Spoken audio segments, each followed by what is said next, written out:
కళ్ళు అనేది very important. ఆ రంగంలో ఉంటూ సేవలు చేస్తూ వస్తున్నారు కదా, సక్సెస్ రేట్ ఎంత అంటే ఏం చెప్తారు? వాళ్ళ దృష్టితో కూడిన సమస్యలను తీర్చగలుగుతాము, అదే సక్సెస్ రేట్. 5 decades గా వైద్య సేవలో ఉన్నారు. అలసిపోయాను అని అనిపించిందా? నిజంగా లేదు. ఆపరేషన్ అనేది చక్కగా రేడియో పెట్టుకొని పాటలు వింటూ చేస్తుంటాను. చూపు లేని వాళ్ళకి మిగతా సెన్సెస్ అన్ని మనకంటే బాగా వర్క్ చేస్తాయా? ఎక్కువ శబ్దము, టచ్. లక్షల మందికి ఉచితంగా కంటి వైద్యం చేశారు అని విన్నాను. నాకు అవకాశం దొరికింది చేయడానికి. మీరు వాడుతున్నారా సార్ ఏ టెక్నాలజీ? రెటీనా యొక్క ఫోటో ఏ సిస్టమ్ లో పెట్టి ఆ జబ్బు ఏ స్థితిలో ఉన్నది ఏ ఆన్సర్ ఇచ్చే అవకాశం ఉంది. నయనం అనేవి దానం చెయ్యాలి అనేది ఎంత ఇంపార్టెంట్? అన్ని దానాల్లో ఇది మంచిదే. నేత్రదానం అనే దాని మీద ఉన్న అపోహలు ఏమిటంటే మన కళ్ళ కూడా చూస్తే స్ప్రెడ్ అయిపోతుందా సార్? Only by contact. కళ్ళల్లో ఏవేవో వేస్తూ ఉంటారు, ఆయిల్ సబ్స్టెన్సెస్ కానీ. ఆయిల్ వేయటం అనేది నాకు తెలిసి మంచిది కాదు. స్క్రీన్ చూడడం వల్ల, రీల్స్ చూడడం వల్ల చిన్న పిల్లల దగ్గర నుంచి కంటి సమస్యలు వస్తున్నాయి. ఇప్పుడు కంటి చూపుకు అవసరమైన కళ్ళు ఆరోగ్యంగా ఉంచుకోవాలి ఎప్పుడు అంటే ఏం చెప్తారు? మన దేశంలో జబ్బు మీదే ఉన్న అవగాహన ఆరోగ్యం మీద లేదు. కనీసం 2-3 ఏళ్ల కన్నా ఒకసారి వెళ్ళి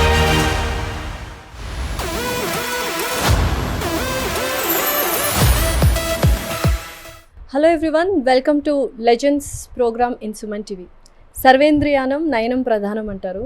ఇంతటి అందమైన ప్రపంచాన్ని చూడడానికి, ముఖ్యంగా ఆస్వాదించడానికి కావాల్సింది కళ్ళు. అటువంటి కళ్ళను ఒక 5 దశాబ్దాలుగా చాలా మంచిగా ప్రతి ఒక్క పేషెంట్ని దగ్గర నుండి చూసి కంటి వైద్యం అందిస్తూ తన వైద్య సేవలతో 5 దశాబ్దాలుగా ఎంతోమందిని ఆదుకున్నారు, కాపాడారు. అండ్ ఇంతటి అందమైన ప్రపంచాన్ని చూసేలా చేశారు. He is none other than Pushpagiri eye hospital director, chairman K Viswanath garu. ఆయన మనతో పాటే ఉన్నారు. ఆయన అడిగి మరిన్ని విశేషాలు కళ్ళ గురించి అండ్ అలాగే ఆయన పర్సనల్ జర్నీ గురించి తెలుసుకుందాం. నమస్కారం డాక్టర్ విశ్వనాథ్. నమస్తే అండి. ఎలా ఉన్నారు? బాగున్నానండి. అసలు 50 years అంటే 5 decadesగా వైద్య సేవలో ఉన్నారు. ఎప్పుడైనా అలసిపోయాను అని అనిపించిందా? నిజంగా లేదు. వైద్య సేవలో లేదు. మిగిలిన జీవితంలో అప్పుడప్పుడు అలసిపోయినాము అనిపించుతుంటుంది, కానీ అది ఒక దేవుడు ప్రసాదించిన వరము, పితృదేవతల ఆశీర్వాదం అనుకుంటాను. ఎందుకంటే యాక్చువల్లీ ఎప్పుడైనా నాకు కొంచెం ఆందోళనకరంగా ఉన్న, టెన్షన్ ఉన్నా కూడా పేషెంట్లు చూస్తుంటే అన్నీ మర్చిపోతాం. ఆపరేషన్ అనేది చాలామంది అడుగుతుంటారు మా కొలీగ్స్, సార్ మీరు ఆపరేషన్ చేస్తూ చక్కగా రేడియో పెట్టుకొని పాటలు వింటూ చేస్తుంటాను. అవునా? రేడియో పెట్టుకుంటూ పాటలు వింటూ ఆపరేషన్ చేస్తాను. చేస్తున్నప్పుడు ఆ పర్సన్కి కూడా రిలాక్సేషన్ ఉంటుంది, నాకు రిలాక్సేషన్ ఉంటుంది. అన్ని యోగాల్లో అది కూడా ఒక యోగా అనుకుంటాను, యోగా పద్ధతి అనుకుంటాను నేను. అంతే. సో ప్రతి ఒక్క పేషెంట్ కానీ పర్సన్ కానీ కళ్ళు అనేది వెరీ ఇంపార్టెంట్ ప్రతి ఒక్కరికి. సో దాన్ని ఇన్ని ఇయర్స్ నుంచి మీరు ఆ రంగంలో ఉంటూ సేవలు చేస్తూ వస్తున్నారు కదా, ఎప్పుడైనా అప్స్ అండ్ డౌన్స్ చూసుంటారు. సక్సెస్ రేట్ ఎంత అంటే ఏం చెప్తారు? ఆపరేషన్స్ సక్సెస్ రేటు ఎలా మనం డిఫైన్ చేద్దాం, అది ముఖ్యం. పర్సంటేజ్ వైజ్ అలా కాదు, పర్సంటేజ్లో దేని గురించి పర్సంటేజ్. సక్సెస్ అనేది ఎలా ఉంటుందంటే, ఒక వ్యక్తి ఒక సమస్యతో వచ్చాడు, ఆ సమస్యను మనం పరిష్కారం చేస్తాం, ఎంతవరకు చేయగలం అనేది వైద్య సేవలో ఎప్పటికీ ఉంటుంది. పూర్తిగా ఫర్ ఎగ్జాంపుల్ అసలు చూపు లేకుండా వచ్చారనుకుందాం, బొత్తిగా 2 కళ్ళలు, లోపల ఉన్న జబ్బును బట్టి మేము చేసే సేవ బాగానే ఉంటుంది, మేము చేసే వైద్యం బాగుంటుంది. కానీ జబ్బుతో కలిసిన కొన్ని లోపల ఉన్న సైన్స్ అంటాం, సిమ్టమ్ డ్యామేజ్ ఉండవచ్చు. సో ఆ డ్యామేజ్కు ఇంకా తగ్గిపోకుండా కొంచెం ఇంప్రూవ్మెంట్ తీసుకురావడం అనేది సక్సెస్ రేట్ అనుకుంటాం మేము బేసికలీ. అంటే మేము పేషెంట్కు ఎంతవరకు వాళ్ళ జీవితంలో వాళ్ళ దృష్టితో కూడిన సమస్యలను తీర్చగలుగుతాము, అదే సక్సెస్ రేట్. సో ప్రతి పేషెంట్ని మీరు ఇంప్రూవ్ చేసి ఉంటారు కాబట్టి 100% సక్సెస్ రేట్ అని చెప్పొచ్చు. అంటే ఈచ్ ఇండివిజువల్ ఆ వచ్చిన సమస్యను, కొన్ని సమస్యలకి వాటిని పూర్తిగా నయం చేసే మార్గాలు లేవు ఇంతవరకు. కొన్ని అందుకే మనం దృష్టి అంటున్నాం కాబట్టి, దృష్టితో కూడుకున్నది అంధత్వం. అంధత్వం అంటే బొత్తిగా ఏమీ లేని అని అనుకుంటారు. అది కూడా అంధత్వంలో కూడా కొంతవరకు ఇబ్బందితో ఉన్న, అంటే వి కాల్ డిజేబుల్మెంట్. ఇప్పుడు ఒక వ్యక్తి తనంతట తను పని చేసుకోగలుగుతున్నాడా, తనకున్న చూపు అతని జీవిత విధానానికి సరిపోతుందా అనేది ఒకటి ఇంపార్టెంట్. సో అంధత్వానికి గల అన్ని కారణాలు చూసుకుంటే కొన్ని వాటిని యాక్చువల్లీ మేము అంటే వైజ్ఞానికంగా కూడా స్టడీ చేసినప్పుడు కూడా కొన్ని కారణాలను తిరిగి పూర్తిగా వాళ్ళకి చూపు తీసుకురాలేని ఉంటాయి. So treatable, curable, untreatable, preventable, ఇలా మనం అన్నిటిని విశదీకరించుకోవాలి. సో 50 ఏళ్ల క్రితం మీ వైద్య వృత్తిని స్టార్ట్ చేశారు సార్. సో ఇప్పుడు ఉన్న మెడికల్ ఫెసిలిటీస్ కానీ అప్పుడున్న మెడికల్ ఫెసిలిటీస్ కానీ ఎలా డెవలప్ అవుతూ వచ్చింది మీ కళ్ళ ముందు? 50 ఏళ్ళ నుంచి అంటున్నారు కాబట్టి 50 రెట్లు మారిపోయి ఆధునికంలో చాలా చాలా వాటికి ఇదివరకు మేము వైద్యం చేయలేని వాటికి కూడా కొంత ఆధునిక పరికరాలతో కొంతవరకైనా చూపు తీసుకొచ్చే అవకాశాలు ఉన్నాయి. సార్ మీ లైఫ్ స్టోరీలో కానీ మీ జర్నీలో కానీ ప్రొఫెషనల్ జర్నీలో ఎవరికైనా అంటే బ్లైండ్ పర్సన్కి కళ్ళు ఇచ్చిన సందర్భాలు, కళ్ళు వచ్చిన సందర్భాలు ఉన్నాయి, చూపు చాలా వచ్చిన ఉన్నాయి అలా సందర్భాలు చెప్పుకుంటే. చాలా మంది ఉన్నారా? అంతే. అంటే ఇప్పుడు మీరు కళ్ళు లేని అంధత్వం ఉన్న వాళ్ళలో నేను చెప్పాను కదా, కొన్నిటికి అంతే ఉంటుంది, వాళ్ళకి అదే చెబుతాం. అయ్యా నీకున్న జబ్బుకి ఇంకా రాదు కంటి చూపు. కంటి చూపు పోయిన చూపు రాదు, ఇంకా చూపు తగ్గకుండా కాపాడగలిగిన కొన్ని సమస్యలు ఉంటాయి కంట్లో. కొన్ని హెరిడిటరీ అంటాం, వంశపారంపర్యంగా వచ్చిన జబ్బులకి ఇంతవరకు వైద్య సదుపాయం అంటే వాటిని ఏం చేయలేవు, జెనెటిక్ మాడ్యులేషన్స్ చేయాలన్నమాట. వాళ్ళ వంశంలో ఉన్న ఆ రోగ సమస్య, కంటి రోగ సమస్యలో ఒక జీన్ ఉంటుంది, ఆ జీన్ని మనం మాడిఫై చేయాలి. దానికి ఇప్పుడు కృషి జరుగుతుంది. దాంతో వంశపారంపర్యంగా వచ్చే జబ్బుల్ని నిరోధించవచ్చు. Okay, got it. సో అలాగా కొన్ని ఇలా మనం అన్నీ అనుకుంటూ వెళ్ళాలన్నమాట. So preventable, curable, treatable, untreatable అయిన వాటికి మనము నీ చూపు ఇంతేనయ్యా, కానీ నీ చూపుకి తగినట్టు నువ్వు నడుచుకోగలగాలి, దానికి రీహాబిలిటేషన్ అంటాం. ఓకే, అది కూడా చాలా ఇంపార్టెంట్ సమస్య. ఓకే. సో ఏంటి సార్ ఆ రీహాబిలిటేషన్లో పేషెంట్ కానీ కంటి చూపు లేని వాళ్ళు, కంటి చూపు మందగించిన వాళ్ళు ఎలా ఉండాలి?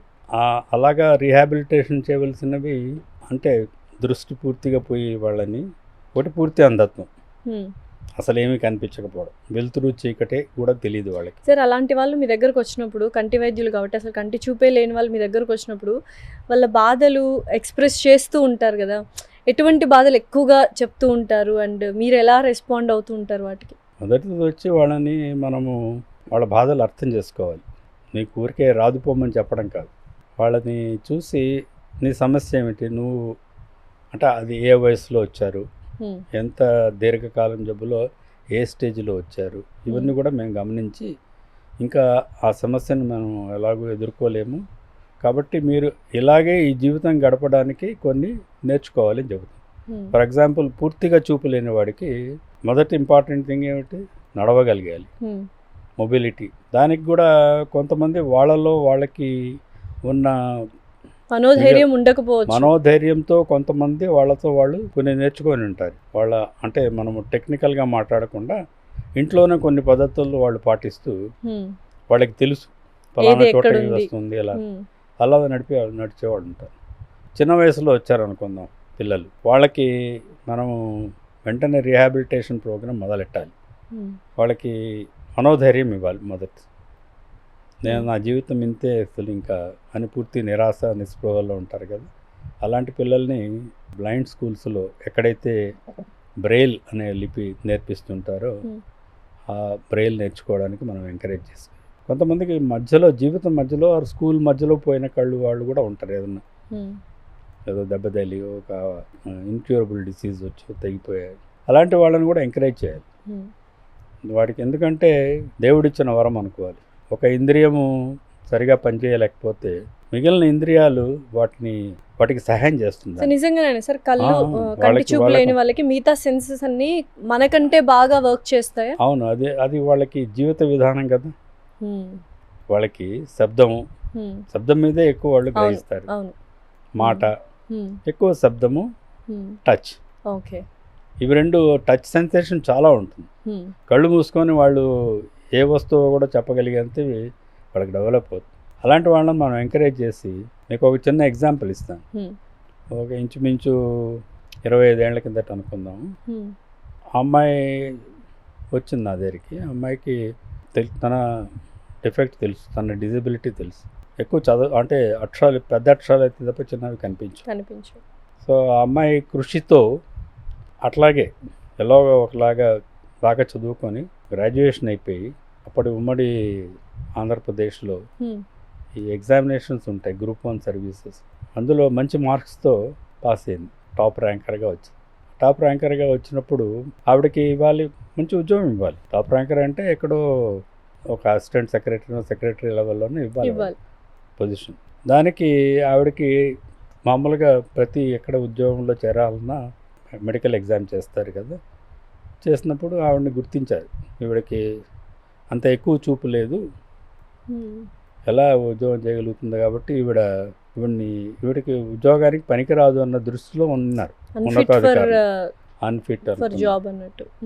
అప్పుడు ఆ అమ్మాయి నా దగ్గరికి వచ్చి, నేను అప్పట్లో సరోజిని దేవి హాస్పిటల్లో ఉంటేని professor, head of the department, almost deputy superintendent లెవెల్లో ఉంటుంది. అయితే నేనే చొరవ తీసుకొని అప్పట్లో ఉన్న చీఫ్ సెక్రటరీ గారితో మాట్లాడాను. ఏం చెప్పానంటే, అయ్యా ఇది మనం ఆవిడకి మనమే కాదు, సంఘంలో ఇలాంటి వాళ్ళందరికీ మనం సహాయం చేయాలి. అసలు గవర్నమెంట్ ఆఫ్ ఇండియా పాలసీయే అది కదా. సో దివ్యాంగులు అంటారు, దివ్యాంగులను తీసుకొని వాళ్ళకి మనం సహాయం చేయాలి. పూర్తి చూపు లేకపోతే పర్వాలేదు, చూపు కొద్దిగా ఉన్నది, ఆవిడ వినికిడి బాగున్నది, ఆవిడ మెదడు చురుగ్గా పనిచేస్తుంది, ఇంటెలిజెన్స్ అవన్నీ మనం ఉపయోగపెట్టుకోవాలి కదా. కాబట్టి ఆవిడ ఒప్పుకొని ఆవిడకి తగిన ఉద్యోగం మీరు ఇవ్వాలి. ఉద్యోగానికి అనర్హురాలు అని అనకూడదని చెప్పాను. మీరు ఒక సర్టిఫికెట్ ఇస్తారని. సర్టిఫికెట్ ఇవ్వడానికి నాకేం ఇబ్బంది లేదు, కానీ ఆవిడకి ఉద్యోగం ఇస్తానని మీరు మాట ఇవ్వాలి. ఆవిడకి ఇచ్చారు. ఆవిడ ఇప్పుడు కమిషనర్ ఆఫ్ రోడ్ ట్రాన్స్పోర్ట్స్ ఉద్యోగంలో ఉంది అప్పట్లో చేరి. నేను అడిగాను కూడా, అమ్మాయి నువ్వు ఎలా మేనేజ్ చేయగలుగుతావు అంటే, నాకు ఈ చూపు ఉన్నంత వరకు కొంతవరకు నేను చేయగలిగింది ఆఫీసులో నేను చేస్తాను, పూర్తిగా చూపు తగ్గిపోతే నేను చెప్పాను అమ్మాయికి ఇలా జరగవచ్చు, ముందు జాగ్రత్త, బ్రెయిల్ అది నేర్చుకొని ఉండు ముందుగానే, నేను ఎవరన్నా హెల్పర్ని పెట్టుకుంటాను, వాళ్ళకి చెప్తాను, డిక్టేట్ చేస్తాను, వాళ్ళు రాస్తారు. ఆవిడ అలాగే చేస్తున్నది. ఎంత సంకల్పం, మనోబలం ఉండాలి, వాళ్ళకి అలాంటి ప్రోత్సాహం ఇవ్వాలి. అంటే ఇప్పుడు వైద్యం అనేది చాలా ఖరీదుగా మారిపోయింది, కానీ అప్పట్లోనే మీరు లక్షల మందికి ఉచితంగా కంటి వైద్యం చేశారు అని విన్నాను. ఏంటి సార్ ఆ స్టోరీ? నాకు ఉన్న దేవుడిచ్చిన అవకాశము, సరోజిని దేవి ఆసుపత్రిలో నా 35 ఏళ్ల సర్వీసులో అక్కడ ఇంచుమించు నాకు అవకాశం దొరికింది చేయడానికి. ఎందుకంటే అది ఉచిత వైద్య సేవా సంస్థ. అఫ్కోర్స్ ఆల్సో టీచింగ్, నాది మోస్ట్ బెటర్ ఇది వచ్చేసేసి టీచింగ్. ఎందుకంటే మేము చదువుకునే రోజుల్లో ఉన్నంత అవకాశాలు అంటే మన దేశంలో అప్పట్లో తక్కువ ఉండేవి. మా దగ్గర ఉన్న ఆధునిక పరికరాలు అంత ఎక్కువ లేవు. మేము థియరిటికల్గా నేర్చుకున్నాము, పేషెంట్లను చూసి వాళ్ళని ఎగ్జామిన్ చేస్తూ నేర్చుకోగలిగాము. ఇప్పుడు ఇంకా చాలా అధునాతనమైనవన్నీ వచ్చాయి. అడ్వాన్స్డ్ ట్రీట్మెంట్స్ అన్నీ వచ్చేసి, అడ్వాన్స్ ట్రీట్మెంటే కాకుండా advanced technology to diagnose. Okay, equipment వచ్చి మనం ఇక్కడే కూర్చొనేసి ఏఐ తోటి అన్నీ మనం సమస్యలు తీర్చే రోజులు వచ్చాయి. ఇప్పుడు మీరు వాడుతున్నారా సార్ ఏ టెక్నాలజీ? ఏఐ పూర్తిగా వాడడం లేదని కొంతవరకు వాడుతున్నాం. కొంత రెటినా వైద్యంలో వాటిని ఎవరన్నా మాకు ఒక రెటినా యొక్క ఫోటో తీసి పంపిస్తే దాన్ని మనం ఒక ఏఐ సిస్టంలో పెట్టి ఆ జబ్బు ఏ స్థితిలో ఉన్నది ఏఐ ఆన్సర్ ఇచ్చే అవకాశం ఉంది. ఇప్పుడు అంటే మేము ప్రస్తుతంగా వాడటం లేదు, బట్ టెలి సర్వీసెస్ ఆన్లైన్ ద్వారా కొన్నిటికి సలహాలు ఇవ్వవచ్చు. సో మీకంటే బాగా ఎవరు చెప్పారు కళ్ళు అనేవి ఎంత ఇంపార్టెంట్ ఒక మనిషికి అని. సో ఆర్గాన్ డొనేషన్స్ అనేవి జరుగుతూ ఉన్నాయి, కానీ నయనం అనేవి దానం చేయాలి మనం మన అనంతరం అనేది ఎంత ఇంపార్టెంట్. ఇప్పుడు ఈ సందర్భంగా మీరేం చెప్తారు ఆడియన్స్కి? నయనం దానం అనే దీంట్లోనే చాలా అపోహలు ఉన్నాయి. కన్ను మొత్తం గుడ్డు ఎక్కడ ప్రపంచంలో మార్చరు. లాస్య గారికి కూడా అది ఆ అపోహ ఉంటే నేను చెప్పాలి. అవును, చెప్పండి. మొత్తం కన్నుగుడ్డు మార్చరు. కన్నుగుడ్డు ఎలా మార్చగలుగుతాము అంటే మామూలుగా చూస్తాం ఈ కన్ను అనుకుంటారు. అవును, యాక్చువల్లీ మనము కన్నుగుడ్డును చూస్తే మన కన్నుగుడ్డు మెదడు రెండు ఒకటే. ఇంటర్ కనెక్షన్ కాదు, రెండు ఒకటే ఆర్గన్స్ నిజం చెప్పాలి. కళ్ళు మెదడు. గర్భస్థ శిశువులో ఫీటస్ అని వినింటారు కదా, డెవలప్మెంట్ వినింటారు కదా. శిశువు తయారయ్యేది ఎలా తయారవుతున్నది అని మనం గమనిస్తే, శిశువు తయారయ్యేటప్పుడు మొట్టమొదటిగా డెవలప్ అయ్యేది న్యూరల్ స్టాక్ అంటాం. ఒక చిన్న ముక్కలాగా పెరుగుతుంది, ఫస్ట్ తయారవుతుంది. ఆ మొక్కకు పైభాగంలో 2 బల్బ్స్ తయారవుతుంది. ఈ మొక్క మెదడు, వెన్నపూస, ఆ 2 బల్బ్స్ కళ్ళు. అలా డెవలప్మెంట్ అవుతూ అవుతూ దాని చుట్టూ బోన్ ఫార్మ్ అయినప్పుడు ఆ బల్బ్స్ లాంటివి మన మెదడు చూసి, మీరు పుర్రలు చూసే ఉంటారుగా, పుర్ర చూసినప్పుడు కళ్ళలో ఉన్న ఆ మధ్య ఆర్బిట్ అంటాం. దాని లోపల ఒక రంధ్రం ఉంటుంది, ఎవరైనా గమనించారో లేదు, ఆప్టిక్ ఫొరామిన్ అంటాం. ఆ రంధ్రంలోంచి ఈ స్టాక్ నుంచి బయటకు వచ్చి అక్కడ చేరి ఉంటుంది. కాబట్టి మెదడు నుంచి కన్నును సపరేట్ చేయలేం, ఇంపాసిబుల్. చేయవలసిన అవసరం వస్తే చేస్తాం కొన్ని క్యాన్సర్స్ వాటిలో, ఎందుకంటే అది మెదడుకు పాకకుండా ఉన్నాయి. కానీ ఆ కన్నుగుడ్డు తీసేసి ఇంకో కన్నుగుడ్డు పెట్టడం అంటే జరగదు. అంటే నేను మామూలుగా కొంత వాళ్ళకి ప్రజలకు అర్థమయ్యేటట్టు ఎట్లా చెప్తుంటానంటే, నాకు మా కన్ను దానం చేసేవాళ్ళు ఉన్నారు, మారుస్తారని ఎవరైనా అడిగారు అనుకోండి, బాబు అది కన్ను మొత్తం మార్పిడి జరగదు, కన్ను మెదడు 2 కలిపి దానం చేసేవాళ్ళు ఎవరన్నా ఉంటే వాళ్ళని అధైర్యపరచడం కాదు, కానీ అంత కాంప్లికేటెడ్ అని చెప్పడం. అలాంటివి కూడా చేయలేరు, అంటే బోన్ను స్కల్ను పగలగొట్టి ఆ మొత్తం అంతా తీసేసి మళ్ళీ పెట్టడం లాంటిది. హార్ట్ లాగా కాదు, గుండెలాగా కాదు, లివర్ లాగా కాదు, కిడ్నీ లాగా కాదు. కాబట్టి అన్ని దానాల్లో ఇది మంచిదే నేత్రదానం. నేత్రదానం అనే దాని మీద ఉన్న అపోహలు ఏమిటంటే, ఇది కన్ను మొత్తం మార్చరు, ఏం మారుస్తారు మరి? మీ కళ్ళు మెరుస్తున్నాయి, నల్లగుడ్డు వెలుతురు వస్తున్నది, నలుపు అనుకుంటుంటారు మీరు బహుశా. అంతే, నలుపేగా. నలుపు ఎలా అవుతుంది? అది ఒక గ్లాస్. మీ వాచ్ ఉందా? వాచ్ మీద గ్లాస్ ఉందా? ఉంది. వాచ్ వెనక వైట్ డయల్ ఉంటే వైట్ కలర్ వస్తుంది. ఓకే, అంతే, లోపల వైట్ ఉంది కాబట్టి వైట్ అనిపిస్తుంది. ఓకే, ఇట్స్ ఎ ట్రాన్స్పరెంట్, పారదర్శకమైన గ్లాస్. సో మనకు ఉన్న వాచ్ గ్లాస్ ఏమిటి? కన్ను గుడ్డు, నల్ల గుడ్డు అనుకుంటాం, నలుపు కాదు. నలుపు కాదు, జస్ట్ ఎ గ్లాస్. అదే ఇట్స్ ఎ గ్లాస్. లోపల కంటిపాప ఉంది, ఐరిస్, కంటి మధ్యలో కంటిపాప. ఐరిస్ ఏ రంగులో ఉంటే ఆ రంగు అది మనకు అనిపిస్తుంది. మామూలుగా ఏషియన్స్ వీళ్ళందరికీ, మనందరికీ ఎక్కువగా నలుపు, బ్రౌన్ ఉంటాయి కళ్ళు. యూరోపియన్స్, వెస్ట్రన్ కంట్రీస్లో ఉండే వాళ్ళకి బ్లూయిష్, గ్రీన్, ఇది ఐరిస్ కలర్. ఆ కలర్ మనం దీని నుంచి చూస్తున్నాం, కాబట్టి అది నల్లగుడ్డు అనుకుంటాం.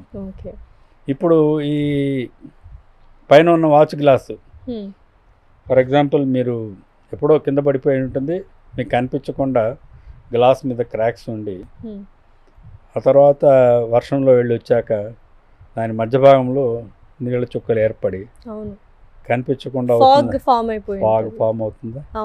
ఫాగ్ ఫార్మ్ అయినప్పుడు మీరు టైం చూసుకోలేరు కదా. అలాగే ఈ ట్రాన్స్పరెంట్ గ్లాస్కి కూడా కార్నియా అనేది వెరీ హైలీ ట్రాన్స్పరెంట్ స్ట్రక్చర్. దేవుడు చేసిన అద్భుతమైన సృష్టి. అది ఏం చేస్తుంది? అది కాన్వెక్స్ ఇలా ఉంటుంది కాబట్టి అది కన్వర్ట్ చేసి మనకు లోపల ఇంకోటి ఉంటుంది, ఇలాంటిది ట్రాన్స్పరెంట్ లెన్స్ అంటాం. అది కూడా అవన్నీ కలిపి వెనక మన కెమెరా లాగా, ఇప్పుడు మనం కెమెరా చూస్తున్నామంటే కెమెరా మొత్తం భాగం అంతా మన కంటి కెమెరా, అది 60 డయాప్టర్స్ రఫ్లీ, దాని కాన్వెక్స్ లెన్స్ మెజర్మెంట్ చెబుతుంది. ముందు భాగం ఎక్కువ ఉంటుంది, 43 డయాప్టర్స్ ఈ కార్నియా. సో ఇవన్నీ కలిపి ఒక ఫిజిక్స్ సింపుల్. మీరు నన్ను చూస్తుంటే నా ఇమేజ్ మీ రెటీనా మీద పడి ఉంటుంది. అది వెనక ఆప్టిక్ నర్వ్ ద్వారా మెదడులో వెనక భాగానికి సిగ్నల్స్ పంపిస్తే అది మెదడులో ఇక్కడ మళ్ళీ ఇమేజ్, ఇక్కడ ఇన్వర్టెడ్ ఇమేజ్ను అది మళ్ళీ స్ట్రైట్ అవుట్ చేసుకుంటుంది, కన్వర్ట్ చేసుకునేసి ఇదేదో ఇమేజ్ వచ్చింది, పలానా అమ్మాయి ఇమేజ్ ఉంది, ఈ ఇమేజ్ని మళ్ళీ మన మెదడు ముందు భాగానికి సిగ్నల్స్ పంపిస్తుంది. దేవుడు ఎంత సృష్టించాడో చూసారా? దృష్టి మనకి ఇచ్చేది ఒక కెమెరా ఇచ్చాడు, ఒక కార్డ్ ఇచ్చాడు. కెమెరా వచ్చేసి హార్డ్వేర్, అది ఒక వెనక పరదా మీద, రెటీనా మీద ఒక ఇమేజ్. వీళ్ళు ఇప్పుడంతా అన్ని, ఆ రోజుల్లో ఫిల్మ్స్ వచ్చాడు, ఇవంతా ఇప్పుడంతా, అప్పుడు ఓన్లీ కెమెరాస్ అంటే బ్లాక్, ఇది మొత్తం ఫిల్మ్ లోపల అవన్నీ ఉంటాయి. ఇప్పుడంతా టెక్నాలజీ డెవలప్ అయిపోయింది, మనం మాట్లాడుతుంటే డైరెక్ట్గా టెలివిజన్లో కూడా వెళ్ళిపోతుంది. సో అలాగా వెళ్ళిపోయింది. దేవుడు ఎందుకు ఇచ్చాడంటే కెమెరా ఇక్కడ ఇచ్చి వెనక దానికి ఒక ఇది సాఫ్ట్వేర్ పెట్టి ఆ సాఫ్ట్వేర్ని ఇంప్రూవైజ్ చేసి దానికి ఒక జ్ఞానం ముందు వైపు ఇచ్చాడు. ముందు నుంచి వెనక్కి వెళ్ళి మళ్ళీ ముందుకు వస్తుంది. అంత దృష్టి కాంప్లికేటెడ్. కాబట్టి ఈ నల్లగుడ్డే కాకుండా ఈ ట్రాన్స్మిషన్లో కార్డు, మెదడులో ఏదన్నా జబ్బు ఉన్నా, ముందు భాగంలో దాన్ని గ్రహించే శక్తి తగ్గిపోయినా, ఇవన్నిటి కలిపి మొత్తం కలిపి మనకు దృష్టి వస్తుంది. ఓకే.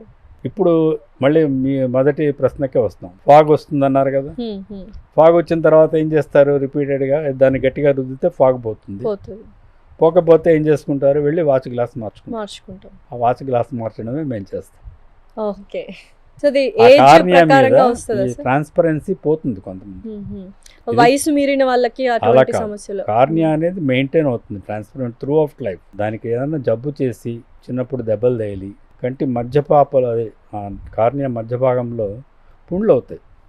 మన దేశంలో చిన్నపిల్లల్లో అప్పట్లో ఇంకా చాలా కాలం కిందట జరిగితే కళ్ళకలకు వచ్చేసి పుండ్లు అని ఈ అమ్మవారు స్మాల్ పాక్స్, చికెన్ పాక్స్, వాటి మీద నల్లపాప మీద కూడా మధ్య కళ్ళకలక కూడా చూస్తే స్ప్రెడ్ అయిపోతుంది సార్ ప్రతి ఒక్కరికి, అందరూ చూస్తుంటారు. Only by contact. Okay. Fomites అంటాం.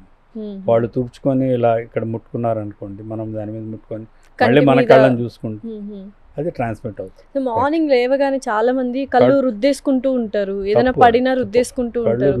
ఎంత డ్యామేజ్ అవుతుంది సార్ దానివల్ల? కొద్దిగా డ్యామేజ్ అవుతే మళ్ళీ రీజనరేట్ అయిపోతూ ఉంటుంది. ఓకే. ఓకే.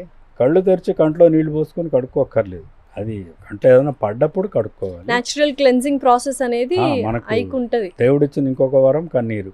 కన్నీరులో లైసోజైమ్ అని ఉంటుంది, యాంటీబయాటిక్. అది కంట్లో ఎప్పుడైనా అలా ఈ వాతావరణంలో కింద నా కంట్లో చేరినా కూడా అది దాన్ని కన్నీళ్ళ ద్వారా కన్నీరే దాన్ని బయటికి పంపించేస్తుంది. అయితే చాలా అదే పుసి కట్టడం అనేది. ఓకే. సో చాలామంది కళ్ళల్లో ఏవేవో వేస్తూ ఉంటారు, ఆయిల్ సబ్స్టెన్సెస్ కానీ ఈ విస్కాసిటీ ఉన్న ఎక్కువ ఫ్లూయిడ్స్, అవి కరెక్టేనా? మనం ఆయిల్ వేయటం అనేది నాకు తెలిసి మంచిది కాదు. అంటే ఇప్పుడు ఆయుర్వేదంలో కొన్ని వైద్యాల్లో వాళ్ళు వాడేవి కాంపౌండ్స్ ఉంటాయి, అవి కూడా నాకు తెలిసి అంత మంచిది కాకపోవచ్చు. ఎందుకంటే నాకు ఆయుర్వేదం గురించి తెలియదు, వాళ్ళ కాన్సెప్ట్ ఏమిటో నాకు తెలియదు. నల్లగుడ్డు అనేది చాలా సెన్సిటివ్ పార్ట్, కార్నియా అందాం దాన్ని. శుక్ల ఆ పటలానికి మనము ఏం చేయకూడదు. సో దాన్ని మనము కొద్దిగా స్క్రాచ్ చేసినా కూడా, కొద్దిగా పడింది అనుకోండి, ఒక దుమ్ము రేణువు పడినా కూడా రెప్పలు మళ్ళీ అదొక ప్రొటెక్షన్ మెకానిజం. మన రెప్పలు మనం అనిమేషులం కాదు, అనిమేషులు దేవతలు. వాళ్ళు కళ్ళి రెప్పలు వాళ్ళ కదలవాడు. మనకు ప్రతి 10 సెకండ్లకి రెప్పలు మీకు తెలిసినా తెలియకపోయినా మూసుకుంటూ తెరుచుకుంటూ ఉంటాయి. ప్రొటెక్షన్ అంటే అవి షీల్డ్ లాగా పనిచేస్తాయి. షీల్డ్ లాగా 2 రకాలుగా. ఇప్పుడు ఈ వాతావరణం అనుకుందాం, మనం ఈ రూమ్లో కూర్చున్నాం, ఇందులో ఉన్న వాతావరణం తేడాల వల్ల మన కళ్ళు డ్రై అవ్వచ్చు. లైట్స్ కానీ లైట్ వల్ల కొద్దిగా. సో వీటన్నిటిని ఆ కన్నీరుని రెప్పలు కదిలినప్పుడు కన్నీరు దాని మీద ఫ్లో అవుతుంది. ఇక్కడ ఇటుపక్క భాగం పై భాగంలో కన్నీరు స్రవిస్తుంటుంది, వెనక కంటి పై భాగంలో. అది ఎలా పొరలాగా, చిన్న పొరలాగా కంటి మొత్తం గుడ్డు పైన ఏర్పడి ఆ కన్నీరు మన ముక్కు భాగంలో కన్ను కొలికి ఉంది కదా, కొలికిలోంచి అక్కడ చూసుకున్నారంటే మీరు రెప్పలాగే చిన్న రంధ్రాలు ఉంటాయి రెప్పల పైన. ఆ రెప్పల్లో నుంచి ఈ భాగంలో నుంచి ముక్కులోకి వెళ్ళి ఎవాపరేట్ అయిపోతుంది కన్నీరు. కన్నీరు అనేది 24 గంటలు స్రవిస్తూనే ఉంటుంది, బతికి ఉన్నన్ని రోజులు. సో అప్పుడప్పుడు కన్నీళ్లు కార్చడం. ఇప్పుడు ఎక్కువ పడ్డది అనుకోండి, కంటికి ఒక మెసేజ్ వెళుతుంది నరాల ద్వారా, అదేదో కంట్లో పడ్డది, మామూలుగా ఉన్న కన్నీరు దాన్ని బయటికి త్రోరలేకపోతున్నది అని చెప్పి కన్నీరును ఎక్కువ స్రవించమని ఆజ్ఞయిస్తుంది మెదడు. ఎక్కువ తయారవుతుంది, అది వాష్ చేస్తుంది. ఎమోషనల్ వల్ల కూడా కంట్లో నీళ్ళు ఎక్కువ వస్తాయి. కంట్లో నీళ్లు స్రవిస్తాయి, కానీ ఆ చిన్న రంధ్రం నుంచి ముక్కులోకి పోవు కాబట్టి బయటకు వచ్చేస్తాయి. సార్ మామూలుగా అప్పట్లో అంత టెక్నాలజీ లేదు, అన్ని స్క్రీన్స్ లేవు, మొబైల్స్ లేవు, డెస్క్టాప్స్ లేవు, ఇప్పుడు ఎక్కువైపోయాయి. సో స్క్రీన్ చూడడం వల్ల, రీల్స్ చూడడం వల్ల చిన్న పిల్లల దగ్గర నుంచి కంటి సమస్యలు వస్తున్నాయి. ఒకప్పట్లో కంటి సమస్య అంటేనే ఓల్డ్ పీపుల్కే వస్తూ ఉంటాయి అన్న ఒక అపోహ, కానీ అదొక వాస్తవం కాడి ఉన్నింది. కానీ ఇప్పుడు చిన్న పిల్లలకు కూడా మొత్తం కంటి సమస్యలు వస్తున్నాయి, సైట్ ప్రాబ్లం అవుతుంది.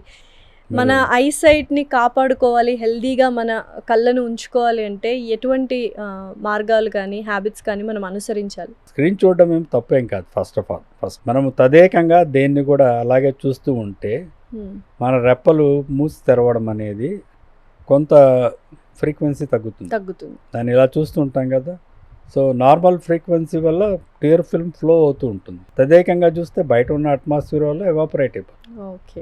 సో అప్పుడు కళ్ళు స్మార్టింగ్ అంటాం. కళ్ళు ఏదో గరగరలాడినట్టు ఉండడం, అంత కంఫర్టబుల్గా ఉండకపోవడం, మన రెప్పలు మూసుకొని తెరవడం, శబ్దం లేకుండా తెరుచుకుంటాయిగా, ఏమి అసలు మనకి లోపల మూసుకొని తెరుచుకుంటున్నట్టు ఫీలింగ్ కూడా లేకుండా అవి అప్పుడు ఆ ఫీలింగ్ ఏమవుతుంది, అన్కంఫర్టబుల్ ఫీలింగ్ మొదలవుతుంది. కళ్ళు ఏదో డ్రై అయిపోతున్నట్టు అలా ఫీలింగ్ వస్తుంది.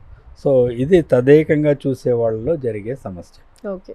సో అది తదేకంగా అంటే స్క్రీనే చూస్తుంటారు తదేకంగా, ఏ వస్తువైనా. సో డ్రై ఐస్ అయిపోతాయి, డ్రై అవుతూ ఉంటుంది. కాబట్టి కళ్ళు మూసుకొని కాసేపు అదొకటి బయట ఉన్న డ్రైనెస్ కారణం నేను చెప్పాను. కళ్ళు అదే పనిగా మనం వాడుతుంటే కంట్లో ఉన్న మజిల్స్ ఏదైతే మనము ఒక వస్తువుని చూసినప్పుడు లోపల ఇమేజ్ ఫార్మ్ కావడానికి ఒక పెద్ద ప్రాసెస్ ఉంటుంది. ఫోకసింగ్, ఆటో ఫోకస్ లెన్స్ ఉంటుంది లోపల. దానికి ఒక చిన్న చాలా పల్చటి, వెంట్రుకల కంటే పల్చటి మజిల్స్ ఉంటాయి. అలాంటి మజిల్స్ వీక్ అయిపోతాయి. అంటే చాలాసేపు అవి కూడా పనిచేయాలి కదా. మనం ఎక్కువసేపు పనిచేస్తే ఎలాగైతే శారీరకంగా అవి ఇదవుతాయో అలాగే దానికి కూడా కొంత రెస్ట్ ఇవ్వాలి. కాబట్టి తదేకంగా చూస్తున్న ఉద్యోగాలు కానీ ఏమన్నా ఉన్నా కూడా ఓ మధ్యలో ఒక అరగంట గంటప్పుడు ఓ 5 నిమిషాలు 10 నిమిషాలు కళ్ళు మూసుకుంటే వాటికి రెస్ట్ ఇస్తుంది, మళ్ళీ పని చేసుకోవచ్చు. సో ఇవన్నీ కలుపుకొని కంప్యూటర్ విజన్ సిండ్రోమ్ అంటాం. ఒకటేమో డ్రై అయిపోవడం, ఇంకోటేమో కంటి లోపల ఉన్న మజిల్స్, అకామిడేషన్ మజిల్స్ ఉంటాయి, సిలియరీ మజిల్, వాటికి రెస్ట్ ఇవ్వాలి. ఇస్తూ చేస్తూ ఉంటే మీరు దానివల్ల ఇబ్బంది ఉండదు, దానికి రెస్ట్ ఇచ్చినట్టు ఉంటుంది. అందుకే కదా చాలా మటుకు మీరు కూడా చూస్తుంటారు, ఎక్కువసేపు కూర్చోకండి, లేచి మధ్యలో గంట లేచి 10 నిమిషాలు నడవండి మళ్ళీ. ఇవి జనరల్గా శారీరకానికి సంబంధించిన రికమెండేషన్. ఇట్లాగా కన్ను చూస్తూ ఉండడం, తదేకంగా చూడడం మంచిది కాదు. కంటి చూపు అనేది ఇప్పుడు కంటి చూపుకు అవసరమైన కళ్ళజోడు అవసరం ఉంటే వేసుకొని చూడాలి. కళ్ళజోడు అన్నారు కాబట్టి ఇప్పుడు చాలామంది ఏంటంటే కొంచెం ఐసైట్ ఉంటుంది వాళ్ళకి, షార్ట్ సైట్ కానీ లాంగ్ సైట్ కానీ, అప్పుడప్పుడు కంటద్దాలు తీసేస్తూ ఉంటారు. అప్పుడు కళ్ళు వాటికి అడ్జస్ట్ అవుతుంటాయి, మళ్ళీ అద్దాలు పెట్టుకున్నప్పుడు వీటికి అడ్జస్ట్ అవుతుంటాయి. ఈ అడ్జస్ట్మెంట్లో ఏమైనా ఐకి డ్యామేజ్ అయ్యే సూచనలు ఉన్నాయి? ఏమీ ఉండదు. కళ్ళజోడు తీసేయడం అనేది ఎందుకు చేస్తున్నారు అది కనుక్కోవాలి. ఊరికి ఏదైనా పార్టీకి వెళ్ళినప్పుడు కళ్ళు జోడు పెట్టకూడదు, కాస్మెటిక్ అంతే, ఈస్థెటిక్స్ అనుకోండి, ఈస్థెటిక్ కోసం చేస్తుంటారు అంతేగాని కళ్ళజోడు వేసుకోవడం ఇష్టం లేని వాళ్ళు చాలా మంది ఉన్నారు సంఘంలో, ముఖ్యంగా మహిళలు. నిజం చెప్పాలంటే అంటే ఏమనుకోకండి, పర్లేదు సార్. సో కళ్ళజోడు వేసుకోకుండా చూపు బాగుండే మార్గాలు చాలా ఉన్నాయి. కాంటాక్ట్ లెన్సులు ఉన్నాయి, ఇంకా లాసిక్ సర్జరీ వచ్చేసింది. ఇంకా చెప్పాలంటే రిఫ్రాక్టివ్ సర్జరీ అంటాం మేము, అన్ని కలుపుకొని మొత్తం. అంటే కళ్ళజోడు వేసుకోవాల్సిన సమస్య కంటి ఫిజికల్ ఆస్పెక్ట్. అది కర్వేచర్ ఎక్కువ ఉండవచ్చు, లెంత్ ఎక్కువ ఉండదు. కన్ను ఎంత మొత్తం కలిపిన 2.5 సెంటీమీటర్స్ అంతే, ఇక్కడి నుంచి అక్కడికి.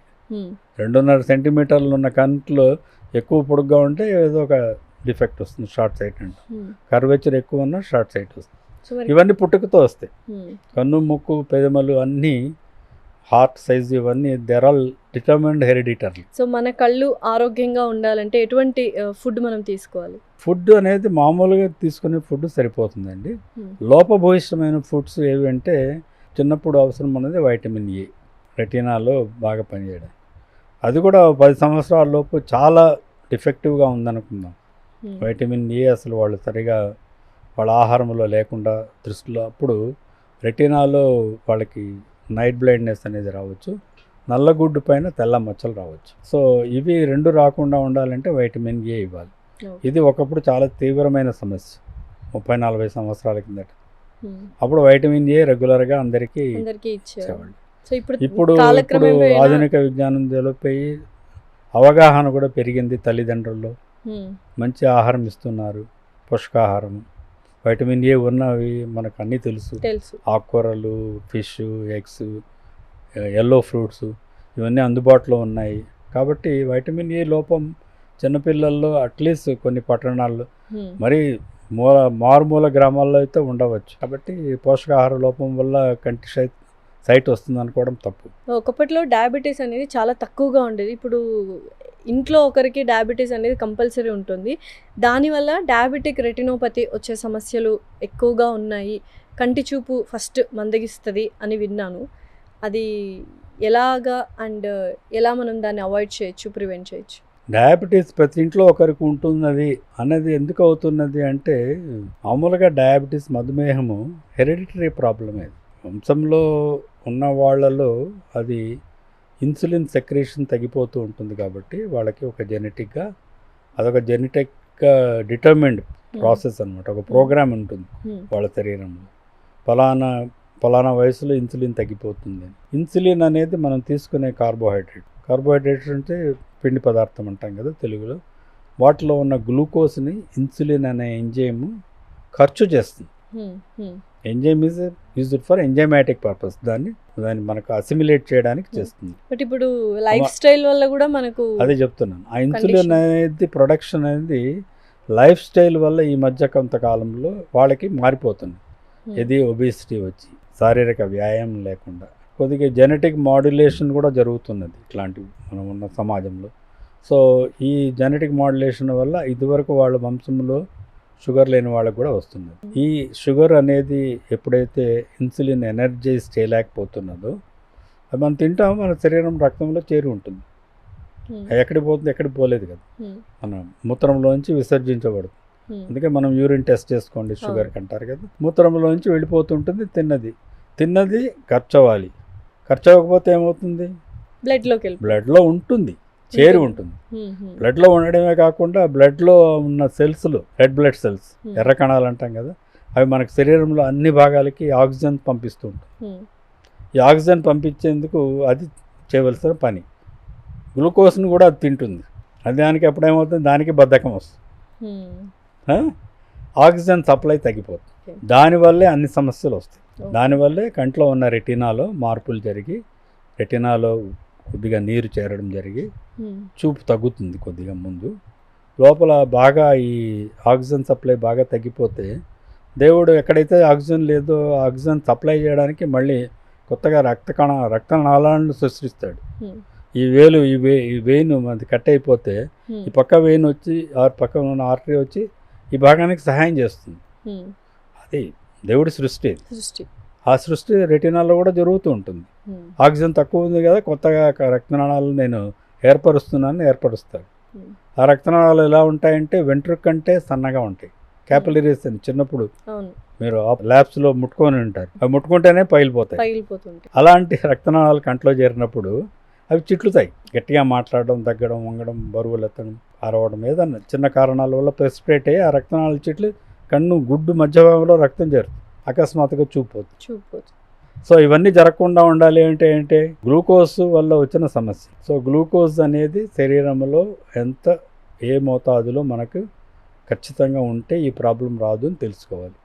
కాబట్టి ఆ రక్త కణాల్లో చేరుతున్నది కదా, దాంట్లో ఉన్నది ఏది, హిమోగ్లోబిన్లో ఎంత చేరింది అని మెజర్మెంట్ తీసుకోవాలి. గ్లైకేటెడ్ హిమోగ్లోబిన్ అంటారు. గ్లైకేటెడ్ అంటే గ్లూకోజ్ చేరింది అని. ఆ హిమోగ్లోబిన్లో ఎంత చేరింది, ఎంత శాతం చేరింది అన్నది ఒక టెస్ట్ ఉంది, బ్లడ్ టెస్ట్. ఊరికే బ్లడ్ షుగర్ చూసుకోవడం కాకుండా ప్రతి 3 నెలలకి యావరేజ్లో మార్పులు వస్తున్నాయి. అంటే గత 3 నెలలుగా మీ రక్తంలో ఈ హిమోగ్లోబిన్లో ఎంత చేరింది అనేది ఒక గ్లైకేటెడ్ హిమోగ్లోబిన్ మెజర్మెంట్స్ ఉన్నాయి. అది 7% కంటే ఎక్కువ ఉన్నప్పుడు రెటినాలో మార్పులు వచ్చే అవకాశం ఎక్కువగా ఉంది. సో ఇప్పుడు తరచుగా చెక్ చేసుకుంటూ ఉండాలి, కంట్రోల్ ఉంచుకోవాలి. 7% ఎక్కువ ఎందుకు ఉండాలి, ఉండకూడదు కదా. కంట్రోల్ చేసుకుంటూ అంతకంటే ఎక్కువ పోకుండా చూసుకుంటూ ఉంటే ఎవరికి చూపు ప్రాబ్లం ఎక్కువ రాదు. సార్ మామూలుగా ఐ అంటేనే చాలా డెలికేట్ అండ్ సెన్సిటివ్ ఉంటుంది. బోల్డ్ అని నర్వ్స్, బ్లడ్ వెజల్స్ ఇవన్నీ ఉంటాయి కదా. సో ఎంత జాగ్రత్తగా ఉండాలి మీరు యాజ్ ఎ డాక్టర్గా ట్రీట్ చేసినప్పుడు? నేను కంటికి 2.5 గంట ఆపరేషన్ చేస్తానంటే మీకు ఆశ్చర్యపోతారా? 2.5 గంట? అది రెటినా ఆపరేషన్. ఇప్పుడు రక్తం గూడు కట్టుకుందన్నాను కదా, ఆ రక్తం లోపలికి వెళ్ళి గుడ్డు లోపలికి వెళ్ళి రక్తం తీసేసి ఆ పొర మీద ఎక్కడెక్కడైతే అది పొరలుగా ఏర్పడిందో ఆ పొరలన్నీ తీసేసి రెటినాను మళ్ళీ పనిచేసేటట్టు చేయాలి. బట్ ఈ మధ్యలో కళ్ళు కొంచెం దగ్గరగా చూస్తే మనకు చాలా బ్లడ్ వెజల్స్, నర్వ్స్, చాలా మీరు అన్నట్టు capillary kind of structures, fragile structures ఉంటాయి కదా, అవేమవ్వవు. అవి మామూలుగా చేయవలసిన పనులు చేస్తుంటాయి. కంటికి ఎక్కువగా రక్తనాళాలు ఉండేది వెనక భాగంలో. బయట ఉన్న తెల్ల పొర మీద తక్కువ ఉంటాయి, నల్ల పొర మీద తక్కువ ఉంటాయి. యూజువల్గా ఓల్డ్ నల్ల పొర మీద అసలు ఉండవు. సో ఎల్డర్లీ పీపుల్కి క్యాట్రాక్ట్ అనేది మామూలుగా కామన్ సమస్య. అది రాకుండా ప్రివెంట్ చేయడానికి ఏమైనా ఉందా, లేకపోతే ఏజ్ కాబట్టి అది వస్తూ ఉంటుంది? ఏజింగ్ ప్రాసెస్లో అది ఒక భాగం అంటారు. అది ఒక ట్రాన్స్పరెన్సీ, మౌల్డింగ్, అకామిడేషన్ తగ్గిపోతూ వస్తుంది. 40 ఏళ్లకు చత్వారం వచ్చి తీరాలి. ప్రపంచంలో ఉన్న ప్రతి మనిషికి అది వరకు చూపు బాగుంటాయి. 40 ఏళ్లకు వాళ్ళు సరిగా కనిపించకపోతే దగ్గర కనిపించే దూరం పెట్టుకొని చూస్తుంటారు. లేదంటే బయటికి వెళ్ళి ఎండలో ఇలా సన్లైట్ దగ్గర ఉన్న కిటికీ దగ్గర కూర్చొని చూసుకుంటుంటారు. ఈ రోజుల్లో అయితే మీకంతా ల్యాప్టాప్లో ఇల్యూమినేషన్ పెంచుకోవచ్చు, బ్యాక్గ్రౌండ్ మార్చుకోవచ్చు, పెద్దది చేసుకోవచ్చు, అక్షరాలు అన్ని ఫెసిలిటీస్ ఉన్నాయి. సో అలాగే మేనేజ్ చేసుకుంటూ ఉంటారు. అలాంటిది వయసుతో వస్తుంది. కానీ లోపల ఇంకో లెన్స్ ఉంటుందని చెప్పాను కదా, ఆ లెన్స్ కొద్దిగా అకామిడేషన్ ప్రాసెస్ తగ్గిపోతూ అది కూడా కొంచెం గట్టిపడుతూ దాని యొక్క ట్రాన్స్పరెన్సీ పోతూ వస్తుంది వయసుతో. అప్పుడు దాన్ని క్యాట్రాక్ట్ అంటారు. సో ఫైనల్గా కళ్ళు ఆరోగ్యంగా ఉంచుకోవాలి ఎప్పుడు అంటే ఏం చెప్తారు సార్? సజెషన్ ఏమి ఇస్తారు ఆడియన్స్కి? నేను చెప్పేది ఒకటే, ప్రేక్షకులు కూడా క్షమించాలి. మన దేశంలో మనమందరము హెల్త్ కాన్షియస్ లేదు, డిసీజ్ కాన్షియస్. ట్రూ. మనకి జబ్బు మీదే ఉన్న అవగాహన ఆరోగ్యం మీద లేదు, శ్రద్ధ లేదు. సో కళ్ళును పరీక్ష చేయించుకోవడం అనేది సింపుల్గా చేయవలసిన పని. బాగున్నాయని మనం అనుకోవడం కాకుండా, అందుకే పుట్టినప్పుడు బిడ్డల్లో చాలా సమస్యలు ఉన్నాయి. అసలు ఇంకోసారి కూర్చొని మనం దాని గురించి మాట్లాడుకోవచ్చు కావాలంటే. ఇప్పుడు మేము దాని గురించే పెద్ద రీసెర్చ్ చేస్తున్నాం. చైల్డ్హుడ్ బ్లైండ్నెస్ అంటే వాళ్ళే కదా మనకి ఫ్యూచర్ జనరేషన్, వాళ్ళకి చూపు కాపాడాలి కదా, అది మనం తర్వాత మాట్లాడుకుందాం. పుట్టినప్పుడే కళ్ళు పరీక్ష చేయాలి. పుట్టినప్పుడు పీడియాట్రిషియన్ లేకపోతే దాయమ్మ అందరు చెక్ చేస్తారు కళ్ళు. అలాగే కాకుండా ఇంకా లోపల ఏమైనా సమస్యలు ఉన్నాయో కూడా చెక్ చేయాలి. ఇంకా అంతవరకు డెవలప్ అవ్వలేదు, కానీ కనీసం బయట ఆకృతి సరిగా ఉందా లేదా అన్న చెక్ చేస్తారు. తర్వాత స్కూల్ గోయింగ్ ఏజ్, ఈ రోజుల్లో 4 ఏళ్ళకి స్కూల్లో ఎలాగో పంపిస్తారు, అప్పుడు కళ్ళు పరీక్ష చేయించాలి. ఆ తర్వాత మధ్యలో మళ్ళీ 18 ఏళ్ళకి కన్ను షేపు ఫార్మ్ అయి ఉంటుంది. ఆ మధ్యలో ఈ డిఫెక్ట్స్ ఏమన్నా ఉంటే అవి కరెక్ట్ చేసుకుంటారు. కళ్ళజోడు వేసుకోవాల్సిన సమస్య. 15-20 ఏళ్ళ తర్వాత చేసే పనుల్లో జాగ్రత్త. అంటే కంటికి ఎక్కడైనా టెక్నీషియన్ అనుకోండి, టెక్నికల్గా పనిచేస్తున్నారు, కంటికి దెబ్బలు తగలకుండా రక్షణ వేసుకోవాలి. బయట వెల్డింగ్ చేస్తుంటే కళ్ళకు ఏం వేసుకోకుండా వాడు చేస్తుంటాడు. బయట నిలబడుకున్న కుర్రాడు కూడా ఏదో ఇంట్రెస్టింగ్గా అదేదో చూస్తుంటాడు. అవన్నీ తప్పు. ఇలా చాలా ఉన్నాయి ఆరోగ్యం గురించి. చిన్నపిల్లల్లో ఎవ్రీ ఇయర్కి ఒకసారి కళ్ళు అనేది టెస్ట్ చేయించుకుంటూ ఉండాలి. ఎవ్రీ ఇయర్ అక్కర్లేదు, మొదట చెప్పాను కదా 4 సంవత్సరాలు. మళ్ళీ కంటి డిఫెక్ట్ ఐడెంటిఫై అవుతే ఎవ్రీ ఇయర్. డిఫెక్ట్ లేకపోతే కనీసం 2-3 ఏళ్ల కన్నా ఒకసారి వెళ్ళి చూపు పరీక్ష మేము చేస్తుంటాం. స్కూల్ ఐ స్క్రీనింగ్ అదే కదా, అవును, విజన్ స్క్రీనింగే చేసేది. ఓకే సార్, ఇప్పుడు మామూలుగా వైద్య వృత్తి అనగానే చాలా స్ట్రెస్తో కూడినటువంటిది అండ్ ఎమోషనల్ సపోర్ట్ ఉండాలి అండ్ చాలా బ్యాలెన్స్డ్గా ఉండాలి కదా. సో ఫ్యామిలీ ఎంతవరకు సపోర్ట్ చేసింది అండ్ ఫ్యామిలీ గురించి చెప్పండి. అండ్ వన్స్ ఇంట్లో ఒకరు డాక్టర్ ఉన్నారంటే అటు 7 తరాలు ఇటు 7 తరాలు డాక్టర్సే ఉండాలి, డాక్టరే చదవాలి అనుకుంటారు కదా. సో ఈ అన్నిటి గురించి ఒకసారి చెప్పండి సార్. ముందు ప్రతిదేవతలకి నమస్కారం. వారి మనం ప్రపంచంలోకి వచ్చాము, వారి సపోర్ట్ తోటే ఎంతో కొంత వాళ్ళకి చూసినంత సాయం చేయి. మామూలు సామాన్య మధ్యతరగతి కుటుంబంలో పుట్టాను, చాలా కష్టపడే చదువుకోవాల్సి వచ్చింది. కాలేజీలో చేరడం కూడా కుదరలేదు. మెడికల్ కాలేజీలో, కర్నూలు మెడికల్ కాలేజీలో నాకు మామూలుగా స్కూల్లో బాగా చదువుకున్నాను కదా, చదివే విధానం కాబట్టి బాగా మార్క్స్ వచ్చాయి. జిల్లాలో ఫస్ట్ వచ్చాను కాబట్టి ఆ రోజుల్లో మార్క్స్ని బట్టి సీట్స్ కర్నూలులో మెడికల్ కాలేజ్ ఈజీగా వచ్చింది. ఇంజనీరింగ్ పోదాం అనుకున్నాను, మా అన్నయ్య అప్పుడే ఇంజనీరింగ్ చదువుతున్నాడు, వద్దని చెప్పాడు. మాకు అసలు ఏం అవగాహన లేదండి, ఏమి చదవాలి ఏం చేయాలన్నది అవగాహన లేదు ఆ రోజుల్లో. 60 ఏళ్ళ కష్టపడి చదివేవాళ్ళు, చాలా కష్టపడి. అంటే ఓకే, మా పితృదేవతలు ఇచ్చిన జ్ఞానము, వాళ్ళు ఇచ్చిన method, what ever it is, ఆ ఇంటెలిజెన్స్ కూడా వాళ్ళు ఇచ్చింది. దాంతోనే మేము చదవగలిగాను, వచ్చింది. కర్నూలులో చదువుకున్నాను గ్రాడ్యుయేషన్. తర్వాత చండీగఢ్లో పోస్ట్ గ్రాడ్యుయేషన్ ఆల్ ఇండియా ఇన్స్టిట్యూట్లో, అక్కడ సీట్ వచ్చింది. అక్కడే కొద్ది రోజులు పనిచేసాము. తిరిగి సరోజిని దేవాయి హాస్పిటల్లో ఆల్మోస్ట్ 83 నుంచి 2007 వరకు అక్కడే పనిచేశాను. ఆ తర్వాత 2007లో పుష్పగిరి ఐ హాస్పిటల్ స్థాపించారు, అక్కడ పనిచేస్తున్నాను. వీటన్నిటి వెనక నా వైద్య వృత్తిలో నాకు సహాయం ఇచ్చింది నా భార్య రాధ, తర్వాత మాకు పుట్టిన కూతురు సాయసునైనా, వీళ్ళిద్దరు సహకారం ఉంది కాబట్టి మా అమ్మాయి కూడా ఎప్పుడు నన్ను అక్కడికి తీసుకెళ్ళి ఇక్కడికి తీసుకెళ్ళు, నేను అది చదువుతాను ఇది అంటే నేను ఇదే చదవమని చెప్పడం అది జరగలేదు. మరి తను కూడా డాక్టరేనా సార్? కాదండి, తను నన్ను డాక్టరింగ్ చేస్తుంది, ఇప్పుడు డాక్టరింగ్ చేస్తుంది. డాక్టరింగ్ చేస్తుందా? మిమ్మల్ని చూసుకుంటుంది. తనే ఫిక్స్ చేసింది ప్రోగ్రామ్. ఓకే, డాక్టరింగ్ అంటాం. పేరు బాగుంది సార్ నిజంగా. మిమ్మల్ని చూసుకోవడమేగా, అంతేగా. అంతే, అంటే తనకి చాలా తండ్రి అంటే దానికి అంతే చాలా గొప్పగా. మీరు ఎప్పుడు అనుకోలేదు సార్? అంటే యూజువల్ గా డాక్టర్స్ అందరూ అనుకుంటారు కదా పిల్లల్ని కూడా డాక్టర్ అనుకున్నాము తనకి, కానీ తనకి ఇష్టం ఉంది చదవమని చెప్పాను. ఓకే, ఇష్టం లేకపోతే వదిలించేస్తుంది. నేను అలా బలవంతం చేయలేదు. తను చేసినందుకు తనంతట తను పాస్ అయింది, ఏదో 2 మాస్టర్స్ చేసింది, అవన్నీ చేసి ఇప్పుడు ఉద్యోగం చేయమంటే చిన్న ఏదో బిజినెస్ చేస్తాను, హోమ్ బేకరీ పెట్టుకున్నది, నడుపుకుంటున్నది. Self made. వీటన్నిటికీ వెనక ఉన్న ప్రోత్సాహం మా ఆవిడ. అండ్ మీ సపోర్ట్ కూడా. ఆ సపోర్ట్ సలహా, ఆర్థికం, ఇవన్నీ నా సపోర్ట్, ఎంకరేజ్మెంట్, ప్రోత్సాహం ఉంటుంది. Thank you so much sir. Thank you. నమస్తే.